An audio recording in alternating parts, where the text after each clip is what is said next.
Kiongozi yeyote ndani ya chama cha CCM, Chama cha Mapinduzi, kumbe hawana kitu ambacho kinaitwa utu. Kiongozi yeyote ndani ya chama cha CCM, awe rais, awe makamu wa rais, awe waziri mkuu, hawana utu. Na chanzo cha matatizo ndani ya taifa letu la Tanzania ni CCM. Ili tuweze kumaliza matatizo ambayo yanatukumba, lazima CCM iweze kunyofolewa. Itawezekanaje makamu wa rais Balozi Dr. Nchimbi anasema kwamba tukiendelea kuzungumzia mauaji yaliyotokea Oktoba 29 mwaka jana, eti ni kukosea taifa la Tanzania heshima? Hapa nayo Nchimbi amekosa utu na amesomewa vibaya. Karibu niweze kukuchanganulia tukio hili nzima. Mimi ni mtangazaji wako Bwana Ezra. Kitu ambacho nakuomba mpenzi mtazamaji, jiunge na ukumbi huu wa Tanzania News TV, mahala ambapo unapata taarifa za ukweli na za utendeti za kukufumbua macho. Tafadhali like video, finya hapo penye umeandika like. Subscribe, finya hapo kwa subscribe, chagua kituo cha Tanzania News TV. Sambaza hizi kanda kuelekea kwa vikundi vingi ili kituo chetu kiendelee kugrow. Ninarudia hili. Kumbe viongozi wa chama cha CCM hawana akili na hawana utu.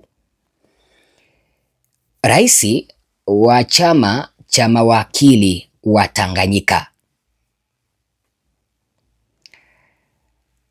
Boniface Mwabukusi amesema kwamba Tanganyika Law Society inatambua changamoto iliyolikumba taifa letu la Tanzania kabla na baada ya uchaguzi mkuu mwezi Oktoba mwaka jana, ambapo Bwana Boniface Mwabukusi alisisitiza kwamba ni lazima kuwepo kwa hatua za uwajibikaji ili kurejesha imani ya wananchi. Lazima viongozi waweze kuwajibika. Wale ambao walihusika kuwaua ndugu zetu wachukuliwe hatua za kisheria. Wale ambao wanahusika kwa namna moja au nyingine kuwaua ndugu zetu, mkono wa sheria uweze kuchukua mkondo wake. Wale ambao wanahusika kwa namna moja au nyingine kuwazika ndugu zetu waweze kuchukuliwa hatua kali. Kwa hivyo Bwana Boniface Mwabukusi alisema kwamba lazima uwajibikaji uweze kutokea katika taifa letu la Tanzania, ndiposa yale makovu ya mauaji ya mwezi Oktoba mwaka uliopita yaweze kupona. Lakini sasa makamu wa rais Balozi Dr. Nchimbi, ukipenda Emmanuel John Nchimbi, amewataka viongozi wa serikali,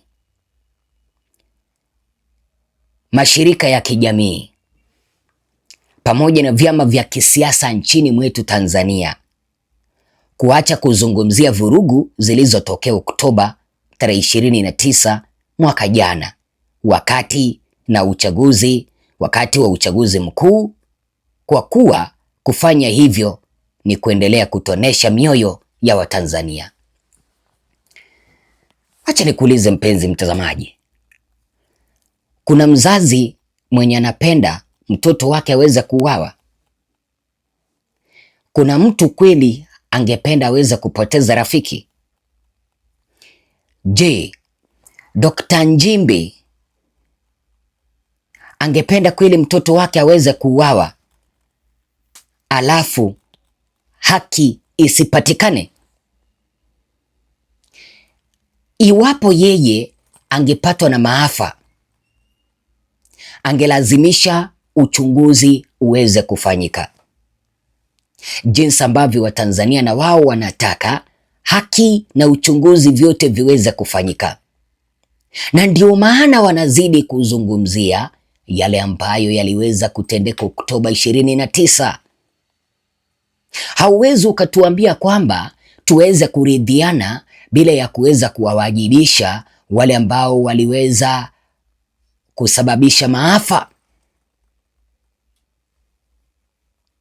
Sasa Dr. Nchimbi anatuambia kwamba tuache kuzungumzia vurugu zilizotokea, tuache kuzungumzia wale ambao waliweza kuuawa, tuache kuzungumzia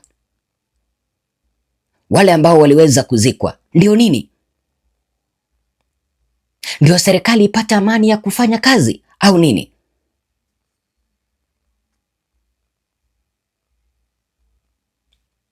Hatutaacha kuzungumza, tutayaacha hayo kipindi ambapo haki na uwajibikaji vyote vimeweza kutendeka.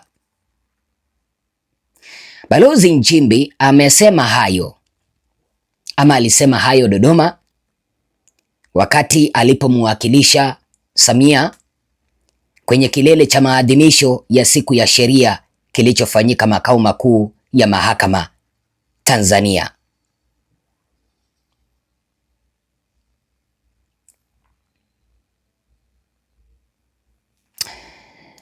Sasa ninashangaa,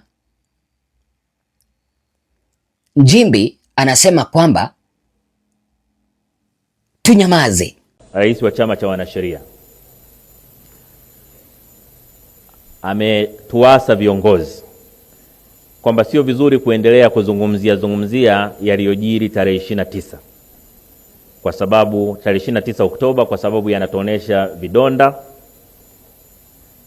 na pengine anaweza pia yasisaidie sana katika mchakato wa haki. Sasa niseme kwanza, nakubaliana naye 100%. Na pili, naongezea pale aliposahau kwamba sio viongozi wa serikali peke yake, na viongozi wa vyama vya siasa, taasisi za kijamii na wanaharakati.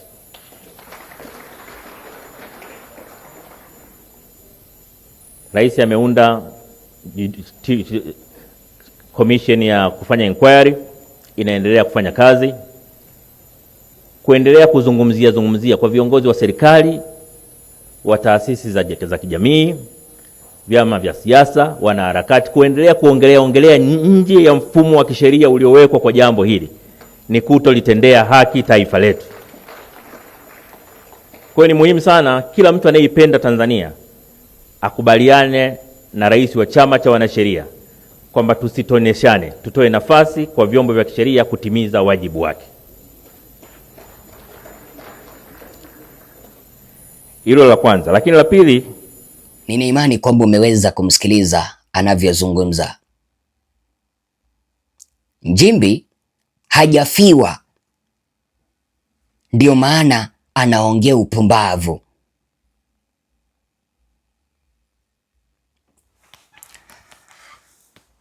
Wacha nikuulize mpenzi mtazamaji, kwa hivyo wanataka tuweze kunyamaza kipindi ambapo waliua watu 10,000?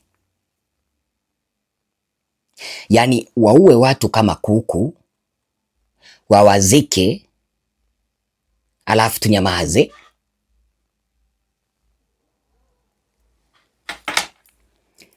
Kumbuka kwamba kuna kitu ambacho nimeweza kukigundua. Tukiendelea kuzungumza kuhusu mauaji ambayo yalitendeka Tanzania, kuhusu jinsi ambavyo serikali ya Samia iliweza kuua ndugu zetu, hawa viongozi ni kama wanahisi vibaya, ni kama laana inawafuata. Wanataka haki iweze kutendeka kivipi? Kipindi ambapo wanataka tuweze kunyamaza, tuzizungumzie mauaji ambayo yalitendeka.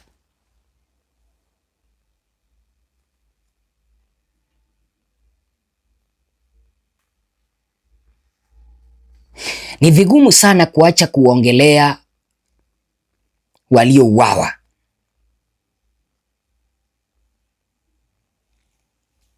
Anatuambia tuache kuongea juu ya vurugu. Je, wamerudisha miili ya ndugu zetu?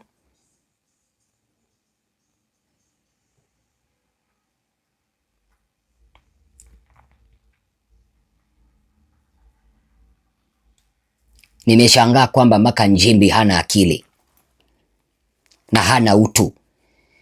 Kama wangetaka tusiendelee kuzungumza yale ambayo yalitendeka, wangeacha kuua. Eti tutaendelea kutonesha mioyo ya ndugu zetu ambao walipotezewa ndugu zao. Kwa hivyo wanajua kila ambacho waliweza kukifanya, wanataka taifa liweze kutulia, si ndio?